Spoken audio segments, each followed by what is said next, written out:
Comment il va, mon Julien? Eh ben écoute, ça va sous ce beau soleil, ça fait plaisir. C'est magnifique. Ah, ben, Et je suis allé chez le coiffeur, ça y est. Ah, tu es beau comme un canon. Nicolas Chéron, je te conseille de faire pareil aussi. On en a discuté.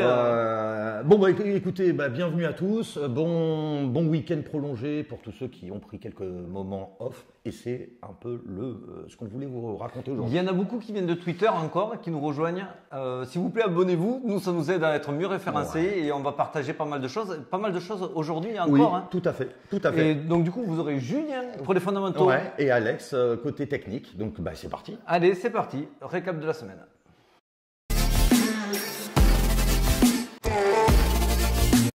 Bon, tout ce qui finit par J, ça marche bien. Hein. C'est vrai, Inge. Bon, Inge, si vous nous suivez depuis le début, vous savez que c'est notre petit chouchou, on en est très content. Doge, qui a monté suite, on va en parler tout à l'heure de notre ami. Oui, on va en parler maintenant. Vas-y.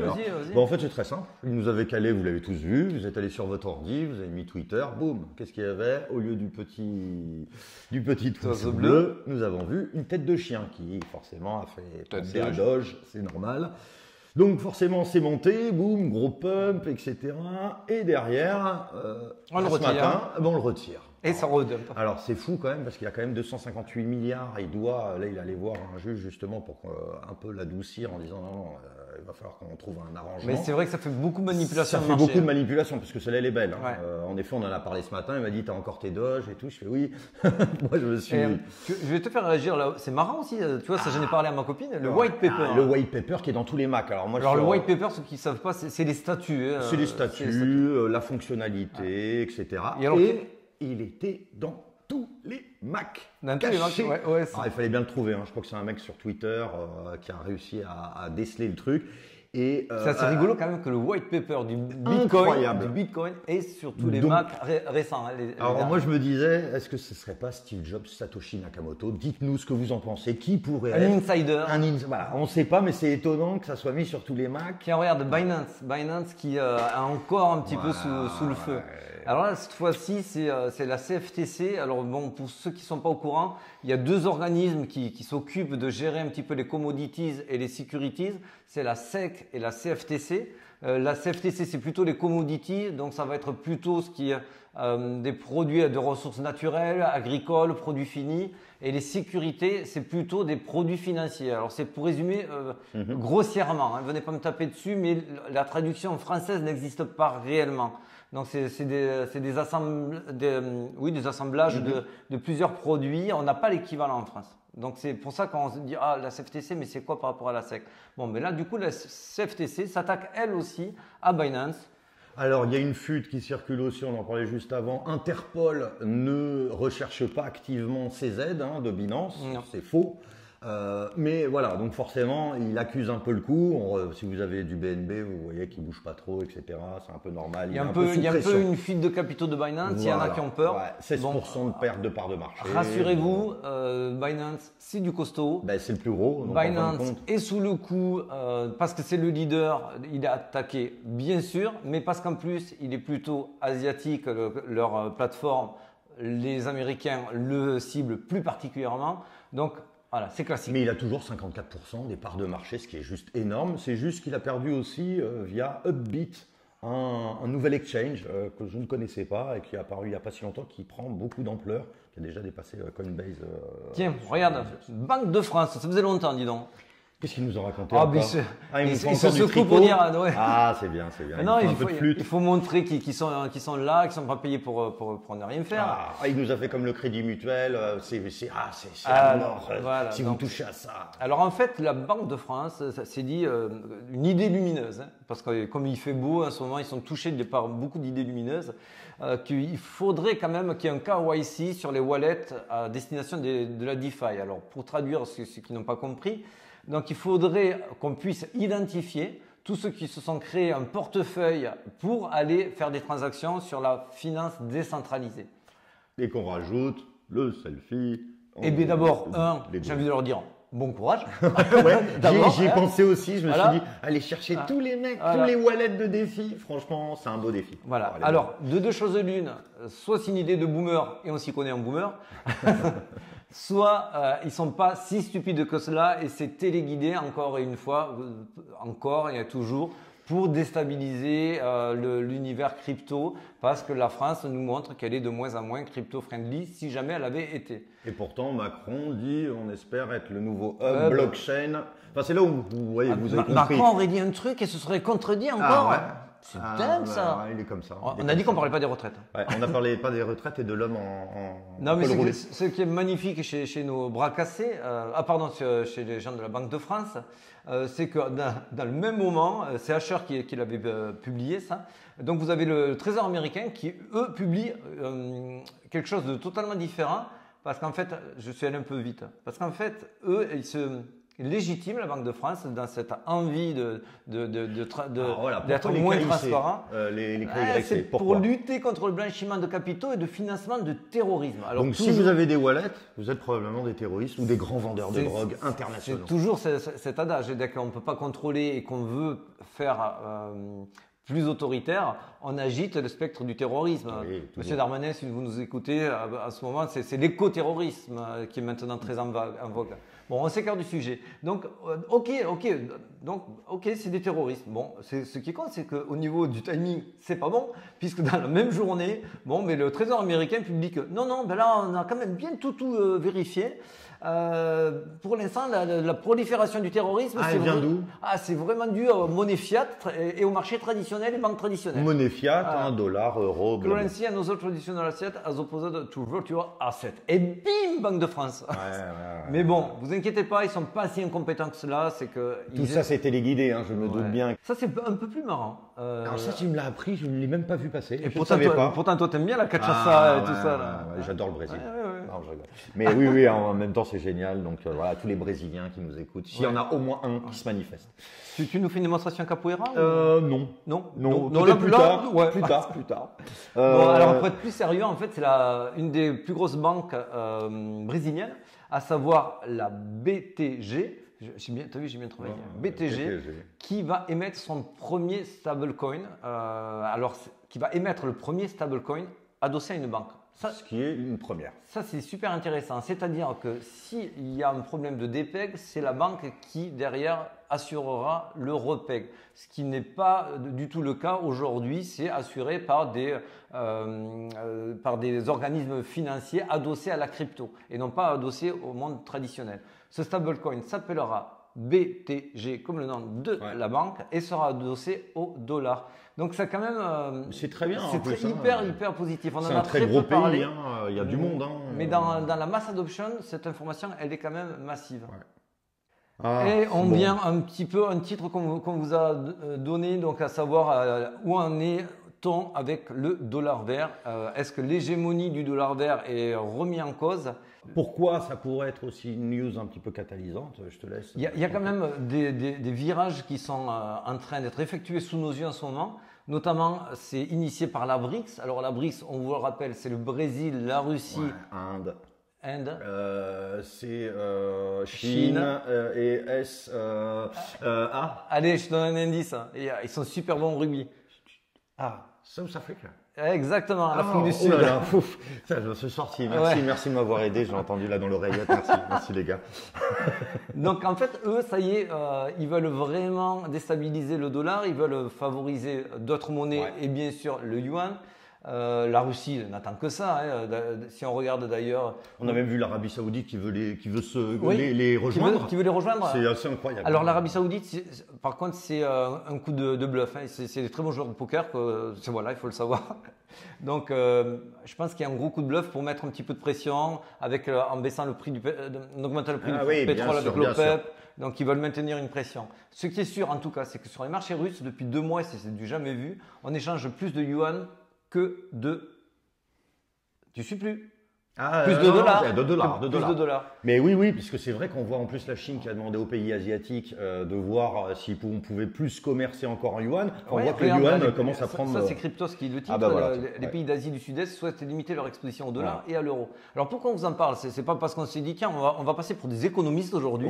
On a des Chinois. C'est qu'en fait, ça fait les affaires de la crypto. D'abord, si le marché traditionnel et encore plus le dollar qui domine les transactions internationales est un petit peu malmené, on va rechercher des valeurs refuges. Aujourd'hui, si on arrive à faire apparaître et montrer le Bitcoin de plus en plus en valeur refuge, et c'est le cas parce qu'il n'y a jamais eu autant de projets positifs. On vient de le voir, le stablecoin d'une banque brésilienne. On voit qu'il y a aussi une banque suisse et le patron a titré que ça c'était vraiment à considérer. Les Suisses, hein, toujours. Ouais, quand ils l'ouvrent, c'est toujours fin. C'est voilà. bien trouvé. Donc, en fait, ça peut faire des affaires du Bitcoin. Parce qu'il est coté face au dollar. Donc, si le dollar baisse, le Bitcoin monte, c'est mécanique. Et deux, parce que si ça devient une valeur refuge, les petits épargnants moyens n'iront pas acheter des bons au trésor, n'iront plus acheter des produits financiers dans des banques traditionnelles parce qu'ils ont peur, notamment aux États-Unis. Et ils vont de plus en plus considérer le Bitcoin comme une issue possible et rentable. Pour se sortir de cette espèce de prison. Et d'exposition à quelque chose qui est menacé et de voir cela aussi pour lutter contre une inflation. Et donc, du coup, ils seront moins exposés à une inflation un peu galopante. Ça, c'est un petit peu cet avantage-là qu'ils peuvent y voir. Donc, ça fera des affaires du Bitcoin. Et qui en a racheté? Tu dois, là, j'espère que tu connais un petit peu tes sources. Celui qui achète du Bitcoin tout le temps. Ah ben oui, MicroStrategy. Il en a encore repris. C'est un petit peu la news de tous les mois. Il en rachète tout le temps. MicroStrategy, c'est une très grosse boîte américaine et ils rachètent régulièrement des Bitcoins. C'est presque devenu maintenant une boîte Bitcoin parce que des gens achètent des actions MicroStrategy. Plus du tout par rapport à ces produits et d'ailleurs, c'est lui le patron, hein, Michael Saylor. Oui, il a été mis de côté pour s'occuper uniquement des achats Bitcoin, parce qu'en fin de compte, à la base, MicroStrategy, c'est une société de logiciels. Ils ont fait fortune, donc ils ont dit, est-ce qu'on pourrait un peu travailler sur les logiciels? Toi, tu t'occupes des Bitcoins, on ne peut pas parler que de Bitcoin toute la journée. Mais là où je sais, j'ai lu, où tout le monde le critiquait en disant, à 28 000, vous savez, ça veut dire que tout va chuter parce que il en a acheté. Moi, à la fin, je lui ai dit, j'ai envoyé un truc en disant, à la fin, c'est lui qui gagnera parce qu'il en aura beaucoup. Donc, il y a beaucoup d'entreprises qui achètent des parts, des actions de MicroStrategy pour spéculer sur une hausse du Bitcoin. C'est quand même dingue. C'est vrai. Pour les valeurs de l'entreprise. C'est clair. Vite fait, THBTC, on vous l'avait titré début de semaine. Effectivement, vous voyez, la résistance a fait son boulot, elle est en train de rejeter. Donc, on est sur la dominance du Bitcoin. Donc, si la dominance du Bitcoin baisse, ça veut dire que l'argent va aller un petit peu partout. Ça ne veut pas dire que le prix du Bitcoin baisse, loin de là. Non. Et on vous avait mis ça en parallèle avec aussi le rebond de l'Ether. Ce qu'on voulait voir. Hein. Ce qu'on voulait voir. C'est le numéro 2 qui doit partir et il est un petit peu parti. Voilà, il a un petit peu superformé, il est sur les starting blocks. Comme on vous l'avait déjà titré, le Shanghai le 12 avril, ou maintenant on appelle ça Chapela le 12 avril, reste encore un petit frein à cela avec cette épée de Damoclès, avec ces jetons qui doivent être libérés. Donc on attend un petit peu pour voir.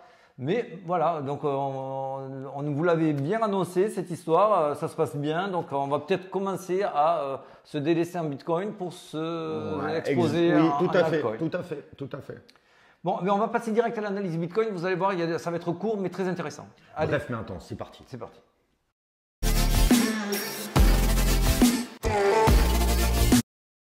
Alors tu m'as montré ça, c'est pas mal. C'est super. C'est pas mal. C'est super. Alors, ce que vous avez sous les yeux, c'est la capitalisation boursière totale. Alors, on rappelle. Crypto. C'est tout l'argent qu'il y a dans la crypto-monnaie. Bitcoin, Ether et tout le reste. Tout le reste. Donc là, il y a tout le monde. Si vous voulez le savoir, vous mettez donc Crypto Total. Si vous voulez mettre Crypto Total 1, c'est sans le Bitcoin. Crypto Total 2, c'est Bitcoin, Ether, on les enlève et on regarde que les altcoins. C'est ça. Bref. Très, très bonne explication, mon ami. Donc pourquoi on regarde cela? Parce qu'en fait, c'est pour voir comment l'argent arrive et comment ça évolue sur la totalité des marchés. Cette courbe est souvent très similaire à celle du Bitcoin, mais elle intègre quand même beaucoup plus les variations par rapport aux altcoins, comme on vient de vous le dire. Ce qui est intéressant, alors là, la ligne bleue, c'est la MA 200, donc 200 périodes. On est sur du 3 jours. Chaque bougie est du 3 jours. Aujourd'hui, j'ai fait que du 3 jours en graphique. C'est bien. Oui, c'est pour. Tu nous l'as fait pour Pâques. Et oui, c'est 3 Pâques, 3 jours. Samedi, dimanche, lundi, c'est beau. Et en plus, blague à part, je trouve qu'il y a beaucoup de choses qui sont bien plus lisibles en 3 jours, plus qu'en daily ou en weekly. Donc c'est pour ça que je travaille beaucoup. La moitié, tout à fait. Alors ce graphique, il est quand même pas de moi, il est de Krillin. Donc je le remercie pour cela. Et qu'est-ce qu'on voit? Donc sur la MA 200 période, on voit deux choses quand on sort de l'ATH. Donc là, c'est l'ATH de 2018.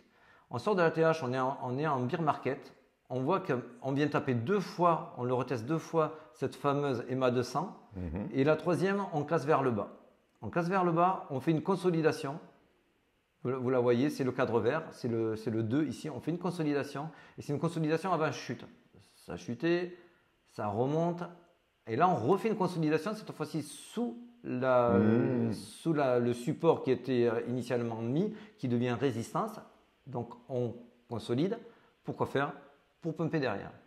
Qu'est-ce qui se passe aujourd'hui? Alors c'est vrai que moi j'avais eu peur parce que tout à l'heure je te montrais qu'il y avait le fameux spike. Oui, alors ça mais en fait c'est le Covid. C'est le Covid. Voilà, donc en fait c'est un black swan, donc C'est un malheureusement black swan, ça n'aurait pas dû arriver. Et puis là ici on ne sort pas d'un ATH, on ne sort pas d'un bull run. C'est pour ça que cet exemple il est copié ici à la sortie du bull run. Sortie du bull run, pareil, la 200, retesté 2 fois, ça casse. Alors ici c'est plus exagéré, normalement on aurait dû avoir la consolidation sous l'EMA 200 comme ici, mais en fait on a eu Terra Luna qui est venu vraiment exagérer la chute et c'est pour ça qu'on a ce décalage, sinon on aurait vraiment un copier-coller de ce qui s'est passé. Donc là on est comme sur l'autre, on est sur support pour consolider avant chute, on tombe, on remonte, on consolide sur la résistance qui était support juste avant. Pour faire quoi? On espère pour faire comme ici, un rallye, voire un nouveau bull run à voir. Bon, pourquoi on vous en parle? Vous savez que je n'aime pas les schémas qui reposent sur 2 exemples, même si ceux-là ils sont quand même très parlants, très portés. Moi je veux pas que cet exemple, j'en veux un autre. Allez, c'est répété. C'est vrai, t'es un vrai pas acteur, ne me faites pas tourner Alors, dans la plus belle la vie. c'est plutôt mon boulot de chartiste. Donc là, on a fait un peu de on-chain et un petit peu de data. Là, on est vraiment sur du chartisme pur. Le chartisme pur, on est sur un biseau descendant. Pour ceux qui ne le voient pas, prenez des lunettes. Donc ici, vous avez eu 2 retests en bas, vous en avez eu 3 en haut. Et on sort, comme d'habitude, aux 3/4 du biseau vers le haut, on reteste vers le bas et on se retrouve ici. Ici, c'est la consolidation qu'on vient de voir juste sur le schéma derrière.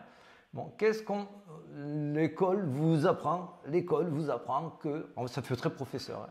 L'école vous apprend que la deuxième vague est le premier objectif. Voilà, donc regardez bien, on a cassé vers le haut, on a fait un retest, on appelle ça un pullback pour ceux qui ne le savaient pas, pour ensuite aller pumper. Je vous remets l'autre. Oh, mais comme par magie, ça se ressemble quand même énormément. N'oublions pas que c'est beaucoup de bots aussi, donc les bots ont appris bien leur leçon et forcément, souvent, ça amène ces fameux… Voilà, donc il y en a qui vous diront, mais oui, c'est visible, c'est un gros piège. On serait en 4 heures, je vous dis, oui, on peut manipuler le cours sur du 4 heures. Là, on est en 3 jours pour manipuler le cours aussi correctement que cela. Là, on est vraiment sur du pur chartisme et pas sur de la manipulation de marché. Donc, pour finir avec ce schéma-là, quand on est ici, l'objectif 1, il se retrouve au deuxième retest de la résistance qui est ici, à savoir la ligne de tendance supérieure. Donc, l'objectif 1, c'est ce qu'on… Donc, tu nous annonces, chartistiquement, statistiquement parlant, potentiellement un retest des 48. Moi, en tout cas, c'est ce que je pense. Alors, peut-être, je ne sais pas dans combien de temps. Je suis catégorique là-dessus. Dans tous les cas de figure, le Bitcoin, à un moment donné, ira retester cette zone des 45-48 000. Et ils disent, alors je vois, objectif naturel, sur la première, ça serait culotté ça. Exactement. Alors là, c'est trop tôt pour en parler. Là, l'objectif 1, c'est déjà pas mal. Ça sera pas mal et ça peut être un objectif sous 3 mois. Ouais. Et si on veut faire un petit peu plus de l'intraday, il ne se passe pas grand-chose puisqu'aujourd'hui les marchés sont fermés. Il n'y a pas de volume, il n'y a rien. Vendredi saint sur tous les marchés, bref. Bon, moi j'espérais que les Chinois en profitent un petit peu, mais les Chinois apparemment ils sont sur du meeting Web3. Il y a des gros meetings, des levées de fonds là-bas. En effet, ils ont créé des fonds et puis il y a un gros salon Web3. Donc ça, je vous l'avais publié sur Twitter. À part que là, je vous l'avais mis un triangle descendant et non pas un triangle comme ceci, parce que là, il y a eu des bougies qui sont venues modifier le triangle. Et je vous avais mis sortie 1, sortie 2. Je vous le dis. On s'en bat les couilles, on s'en bat les couilles, on s'en bat les couilles. On s'en bat les couilles. On s'en bat les couilles. Pourquoi? Parce qu'il n'y a personne. Il n'y a pas de gros institutions. Il n'y a personne. Il n'y a que moi, Alex et vous. Les FUD n'ont aucun impact sur le Bitcoin. Donc ça va monter, vous allez vous dire, on s'est haussier, ça redescend, c'est baissier. Non, regardez pas, il n'y a personne dessus. En fait, aujourd'hui, que ça aille là en 2, c'est-à-dire à 26 800 ou que ça aille même à 25 000, aujourd'hui, il n'y a rien de fondamental pour remettre en cause la tendance qui reste Haussière. Il n'y a pas les acteurs principaux qui sont engagés là-dessus. Ça serait juste des gens, vu que c'est illiquide, bah, on peut vite faire un peu bouger les cours. Regarde les marchés en plus. Alors voilà, ça c'est toujours important, ça on aime bien. C'est le côté c'est super contrarien. riche. Qu'est-ce qu'on voit là? On voit que tout le monde est short. Alors pour les non-initiés, il faut regarder Vous allez- les dernières lignes du bas. Si Ouais. vous avez beaucoup de rouge, là je vous le fais vraiment, je Ouais, vous vulgarise au beaucoup maximum. de rouge, c'est que les gens Ils sont bien riches. parient à la baisse. Voilà. Voilà, c'est tout. Donc il faut savoir aussi que le marché va là où on peut cueillir le plus de personnes. Voilà, l'argent. Donc si tout le monde est bien Short, riche, eh ben, on monte. le marché ne va pas faire gagner la majorité. Ça, c'est vraiment, en effet, on est d'accord, ça c'est quand même un petit sentiment, ça c'est le côté émotion. Il n'y a pas de Exactement. chartis, il n'y a rien, mais ça Exactement. nous donne toujours une petite tendance. Exactement. Vite fait, Bon, rien, on Sur le s'attendait à 3,6 en est- chômage, on est à 3,5. 3,5, bon bref. ça n'a aucun impact sur le aucun marché, impact. quasiment Non, aucun non non, plus sur la non, crypto. non. On passe et on se dit quoi, mardi?